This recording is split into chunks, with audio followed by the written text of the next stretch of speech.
आपणकर जदि कन्या राशि होई थाए तेबे एही भिडियोटी को थरे मात्र शेष पर्यंत देखंतु। आपणकर व्यस्तबहुल समय मध्यरु आपण 10 मिनिट समय आपण निज पाई दियंतु एवं निजर भविष्यत विषय रे जानंतु। काहेकि ना कन्या राशि व्यक्तिविशेष मानकर जीवन एही पवित्र राखी पूर्णिमा ठारू बदलिबाकु जाउअछि। काहेकि ना बड़ बड़ ग्रह नक्षत्र मानकर परिवर्तन हेउअछि।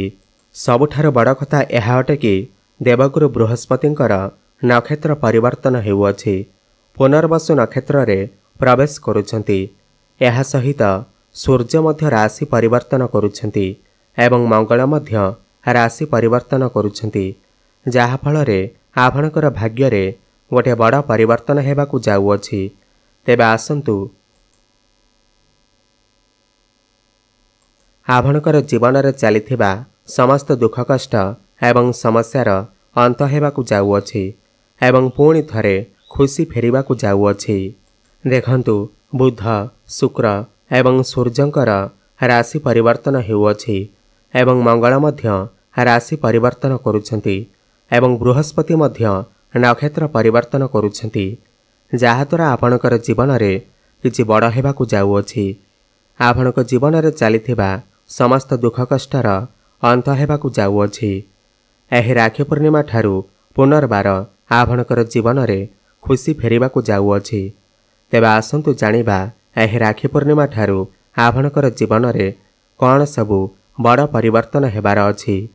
एहा पूर्वरु जदि आपणकर भी कन्या राशि होई थाए एवं आपण भी ईश्वर को सच्चा हृदय रे भक्ति करुथांती, विश्वास करुथांती, तेबे एही भिडियोटी को लाइक करी कमेंट बॉक्स रे जय मां लक्ष्मी हर हर महादेव अवश्य लिखि दियंतु।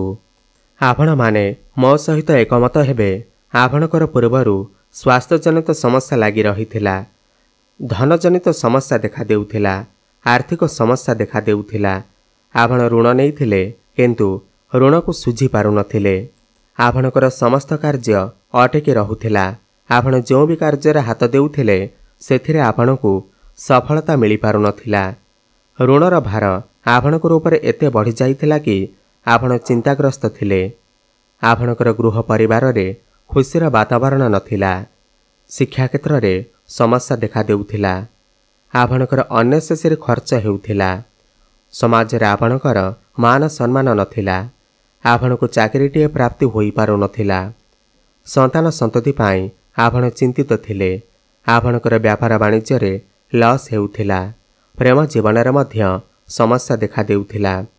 तेबे एही भली जहा भी समस्या आपणक जीवन रे चालुथिला ताहा एबे दूर हेबाकु जाउअछि। एही राखी पूर्णिमा ठारू आपणकर जीवन रे पुणी थरे खुशी फेरिबाकु जाउअछि। आपणक जीवन रे नूतन सूर्य उदय हेबाकु जाउअछि।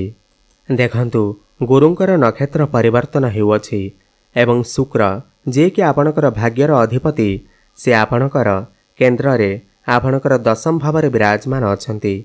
एही राखी पूर्णिमा परे आपणकर भाग्य रे परिवर्तन आसीब। आपण निजे देखिबे आपणकु कम परिश्रम रे बहुत अधिक सफलता प्राप्ति हेब। आपण जो भी कार्य हाथ देबे सेथिरे सफलता प्राप्ति करिवे। आपण कोनोसी बड़ कार्य आरंभ करि पारंती, कोनोसी बड़ जिनिसर क्रय करि पारंती, बड़ इन्वेस्टमेंट करि पारंती, जहा भविष्यत रे आपणकु लाभ प्रदान करिब। आपणकर गृह रे कोनोसी शुभ मांगलिक कार्यर आयोजन मध्य होई पारे। आपणकर मन धर्म आड़क अग्रसर होई पारे। आपण धार्मिक स्थान को यात्रा करि पारंती। जो माने भी शेयर मार्केट, स्टॉक मार्केट एवं ट्रेडिंग रे काम करुछंती सेमानक आकस्मिक भाव रे धन लाभ हेबार मध्य संभावना बनुअछि। पौत्रिक संपत्तिर आपणकु लाभ प्राप्ति हेब। आपणकर अटकी रहि जाइथिबा समस्त कार्य पुणी थरे चालू हेबाकु लागिब। पितांकर साहाय्य सहयोग आपणको प्राप्ति हेब। देखंतु आपणकर कर्मस्थान रे गुरु एवं शुक्र विराजमान अछंती एवं आपणकर चतुर्थ भाव को दृष्टि देउछंती। एही राखी पूर्णिमा परे आपण कोनोसी भूमि, प्रॉपर्टी, जमी किमा नूतन गृह इत्यादि निर्माण करि पारंती किमा नूतन जानवाहन आदि क्रय करि पारंती। कर्मस्थान रे गुरु एवं शुक्र ଲକ୍ଷ୍ମୀ ନାରାୟଣ ଯୋଗ ବନାଉଥିବାରୁ ଆପଣଙ୍କୁ କର୍ମକ୍ଷେତ୍ରରେ ନିଶ୍ଚିନ୍ତ ଭାବରେ ସଫଳତା ପ୍ରାପ୍ତି ହେବ। ଗ୍ରୋଥ ଆସିବ। ଆପଣ ଯଦି ପୂର୍ବରୁ ଚାକିରି କରିଛନ୍ତି ତାହେଲେ ପ୍ରମୋସନ୍ ହେବାର ମଧ୍ୟ ଯୋଗ ବନୁଅଛି। ଆପଣଙ୍କୁ କୌଣସି MNC କମ୍ପାନୀରୁ ଜବ୍ ଅଫର୍ ମଧ୍ୟ ଆସିପାରେ। ଆପଣ ଆପଣଙ୍କର କାମକାର୍ଯ୍ୟକୁ ନେଇ ବିଦେଶ ଯାତ୍ରା ମଧ୍ୟ କରିପାରନ୍ତି। ଯେଉଁମାନେ ମଡେଲିଂ କ୍ଷେତ୍ରରେ ଅଛନ୍ତି, ଯେଉଁମାନେ ଫାଇନାନ୍ସ କ୍ଷେତ୍ରରେ ଅଛନ୍ତି, ମାର୍କେଟିଂ, ଟିଚରସିପ୍ କ୍ଷେତ୍ରରେ ଅଛନ୍ତି, କୃଷିଭିତ୍ତିକ କାର୍ଯ୍ୟ କରୁଛନ୍ତି, ସେମାନଙ୍କୁ ଅଧିକ ସଫଳତା ପ୍ରାପ୍ତି ହେବ। ଏବଂ ଯେଉଁମାନେ ବି ବେରୋଜଗାରୀ ଅଛନ୍ତି, ଯେଉଁମାନଙ୍କ ପାଖରେ କୌଣସି ବି ଚାକିରି ବାକିରି ନାହିଁ, ତ ସେମାନଙ୍କୁ ନୂତନ ଚାକିରି ପ୍ରାପ୍ତି ହେବାର ମଧ୍ୟ ଯୋଗ ବନୁଅଛି। ଆପଣ ଚେଷ୍ଟା ଜାରି ରଖନ୍ତୁ। ଆପଣଙ୍କୁ ସମସ୍ତ ଇଣ୍ଟରଭ୍ୟୁରେ ସଫଳତା ପ୍ରାପ୍ତି ହେବ। ଆପଣଙ୍କ ପାଖକୁ ନୂଆ ନୂଆ କାମ ଆସିପାରେ। ଆପଣ ସମସ୍ତ କାର୍ଯ୍ୟକୁ ବହୁତ ଭଲ ଭାବରେ କରିପାରିବେ। ସମସ୍ତ ଟାର୍ଗେଟକୁ ଆଚିଭ୍ କରିପାରିବେ। ଦେଖନ୍ତୁ, ସୂର୍ଯ୍ୟ ଏବଂ ବୁଧ ଆପଣଙ୍କର ଲାଭ ଭାବରେ ଇଚ୍ଛା ପୂର୍ତ୍ତିର ଭାବରେ ବୁଧାଦିତ୍ୟ ରାଜଯୋଗର ନିର୍ମାଣ କରୁଛନ୍ତି। ଆପଣଙ୍କର କୌଣସି ଗୋଟିଏ ବଡ଼ ଇଚ୍ଛା ନିଶ୍ଚିନ୍ତ ଭାବରେ ପୂର୍ଣ୍ଣ ହେବ। ଦୀର୍ଘ ଦିନ ଧରି ଆପଣଙ୍କର ଯାହା ବି କିଛି ମନସ୍କାମନା ଥିଲା ତାହା ପୂର୍ଣ୍ଣ ହେବ। ଏହି ରାକ୍ଷୀ ପୂର୍ଣ୍ଣିମା ପରେ ବଡ଼ ଭାଇ ଭଉଣୀଙ୍କର ସପୋର୍ଟ ଆପଣଙ୍କୁ ପ୍ରାପ୍ତି ହେବ। ଚାରିଦିଗରୁ ଆପଣଙ୍କୁ ଲାଭ ହିଁ ଲାଭ ପ୍ରାପ୍ତି ହେବ।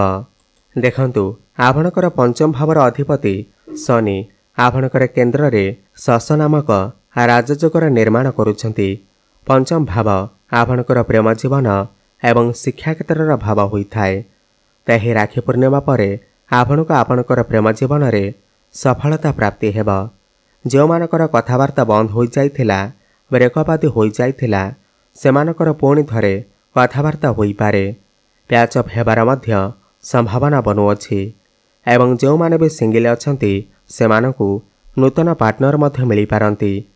ଏବଂ ଆପଣଙ୍କର ଭଲ ପାଇବା ବିବାହର ରୂପ ମଧ୍ୟ ନେଇପାରେ। ଯେଉଁ ପିଲାମାନଙ୍କର ବିବାହ ବୟସ ହୋଇଯାଇଛି, ସେମାନଙ୍କର ଘରକୁ ବିବାହ ପ୍ରସ୍ତାବମାନ ଆସିପାରେ ଏବଂ ବିବାହ ଫାଇନାଲ ମଧ୍ୟ ହୋଇପାରେ। ଏବଂ ଯେଉଁ ଦମ୍ପତିମାନେ ସନ୍ତାନର ଆଶା ରଖିଥିଲେ, ତ ସେମାନଙ୍କୁ ସନ୍ତାନ ସୁଖ ମଧ୍ୟ ପ୍ରାପ୍ତି ହେବ। କାହିଁକିନା ଗୁରୁ ଆପଣଙ୍କର କେନ୍ଦ୍ରରେ ବିରାଜମାନ ଅଛନ୍ତି। ଆପଣ ଚେଷ୍ଟା ଜାରି ରଖନ୍ତୁ। ଆପଣଙ୍କୁ ନିଶ୍ଚିନ୍ତ ଭାବରେ ସନ୍ତାନ ସୁଖ ପ୍ରାପ୍ତି ହେବ। ଶିକ୍ଷା କ୍ଷେତ୍ରରେ ଆପଣ ବହୁତ ଅଧିକ ଉନ୍ନତି କରିବେ। ଆପଣ କୌଣସି ଉଚ୍ଚଶିକ୍ଷା କରିବା ପାଇଁ ବାହାରକୁ ଯାଇପାରନ୍ତି। ପାଠପଢ଼ାରେ କିଛି ବଡ଼ ପରିବର୍ତ୍ତନ କରିପାରନ୍ତି। ବଡ଼ ଡିସିସନ୍ ନେଇପାରନ୍ତି। ଆପଣ କୌଣସି ନୂତନ ସ୍ଥାନରେ ଆଡ଼ମିସନ୍ ନେଇପାରନ୍ତି। ଏହି ରାକ୍ଷୀ ପୂର୍ଣ୍ଣିମା ପରେ ଯଦି ଆପଣଙ୍କର କିଛି ଏକ୍ଜାମ ଅଛି, କମ୍ପିଟେଟିଭ୍ ଏକ୍ଜାମ ଅଛି କିମ୍ବା ସରକାରୀ ପରୀକ୍ଷା ଅଛି, ତେବେ ସେଥିରେ ଆପଣଙ୍କୁ ନିଶ୍ଚିନ୍ତ ଭାବରେ ସଫଳତା ପ୍ରାପ୍ତି ହେବ। ଆପଣଙ୍କର ମନ ପାଠପଢ଼ାରେ ଲାଗିବ।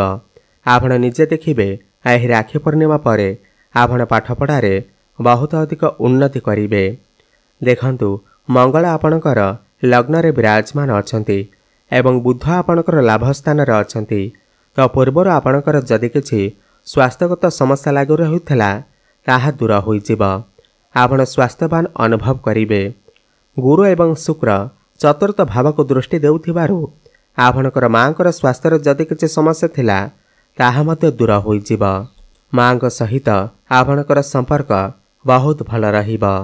ଏବଂ ଗୁରୁ ଏଠାରେ ବସି ଆପଣଙ୍କର ଦ୍ୱିତୀୟ ଭାବ ଧନ ଭାବକୁ ଦୃଷ୍ଟି ଦେଉଛନ୍ତି। ଏହି ରାକ୍ଷୀ ପୂର୍ଣ୍ଣିମା ପରେ ଆପଣଙ୍କର ସମସ୍ତ ଆର୍ଥିକ ସମସ୍ୟା ଦୂର ହୋଇଯିବ। ଆପଣଙ୍କ ପାଖକୁ ଏତେ ଧନ ଆସିବ କି ଆପଣ ଚିନ୍ତା ମଧ୍ୟ କରିପାରିବେ ନାହିଁ। ଆପଣ କୌଣସି ସ୍ଥାନରେ ପୁଞ୍ଜି ନିବେଶ ମଧ୍ୟ କରିପାରନ୍ତି। ଆପଣଙ୍କର ଆମଦାନୀରେ ବୃଦ୍ଧି ଦେଖିବାକୁ ମିଳିବ। ଘର ପରିବାରରେ ହସଖୁସିର ଲହରୀ ଲାଗି ରହିବ। ଆପଣଙ୍କର ବାଣୀରେ ମଧୁରତା ଆସିବ। ଲୋକମାନେ ଆପଣଙ୍କର ବାଣୀ ଦ୍ୱାରା ଆପଣଙ୍କ ଆଡ଼କୁ ଆକର୍ଷିତ ହେବେ। ଗୁରୁ ହେଉଛନ୍ତି ଆପଣଙ୍କର ସପ୍ତମ ଭାବର ଅଧିପତି ଏବଂ ସପ୍ତମ ଭାବ ଆପଣଙ୍କର ବ୍ୟାପାର ବାଣିଜ୍ୟର ଭାବ ହୋଇଥାଏ। ତ ବ୍ୟାପାର ବାଣିଜ୍ୟରେ ଆପଣଙ୍କୁ ଲାଭ ପ୍ରାପ୍ତି ହେବ, ଗ୍ରୋଥ ହେବ। ଆପଣ କିଛି ପାର୍ଟନରସିପ୍ରେ ବ୍ୟାପାର ବାଣିଜ୍ୟ କରିପାରନ୍ତି ଏବଂ ଆପଣଙ୍କର ମନକୁ ନୂଆ ନୂଆ ଆଇଡ଼ିଆ ମଧ୍ୟ ଆସିପାରେ। ଆପଣ କିଛି ନୂତନ ବ୍ୟାପାର ମଧ୍ୟ ଆରମ୍ଭ କରିପାରନ୍ତି। ଆପଣଙ୍କର ଗ୍ରାହକ ବଢ଼ିପାରନ୍ତି। ବୈବାହିକ ଦାମ୍ପତ୍ୟ ଜୀବନ ମଧ୍ୟ ସୁଖମୟ ବ୍ୟତୀତ ହେବ। ଆପଣ ଦୁଇ ଜଣ ମିଶି କିଛି ଫ୍ୟାମିଲି ପ୍ଲାନିଂ କରିପାରନ୍ତି। ବଡ଼ ଡିସିସନ୍ ନେଇପାରନ୍ତି। ଆପଣଙ୍କର ଲାଇଫ୍ ପାର୍ଟନରଙ୍କର କ୍ୟାରିୟରରେ ମଧ୍ୟ ଗ୍ରୋଥ ଆସିବ। ଆପଣ ଯଦି ऑनलाइन काम करुछंती डिजिटल मार्केटिंग रो काम करुछंती तेबे आपणकु आकस्मिक भाव में सफलता प्राप्ति हेबा।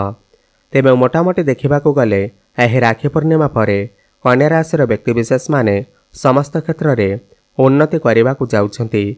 ताहा शिक्षा क्षेत्र हेउ, भाग्य क्षेत्र हेउ, कर्म क्षेत्र हेउ, समस्त क्षेत्र में उन्नति करने को जाउछंती।